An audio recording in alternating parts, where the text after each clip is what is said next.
So Windows 11, you need TPM. What is TPM? TPM is basically this socket in your motherboard. That's for mine. So I need to buy one of these to put it in.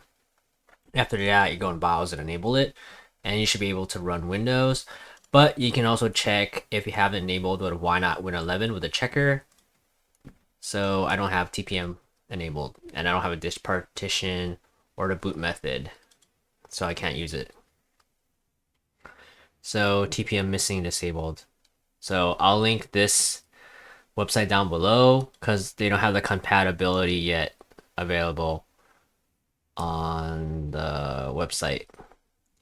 In the future, they might enable it or not enable it for upgrade, but I'm not sure yet. But as of right now, you still need TPM and this little device, which I'll link down below because it works. This guy tried it already. This guy, George, tried it. Gracias. And yeah, that's about it, guys. Peace.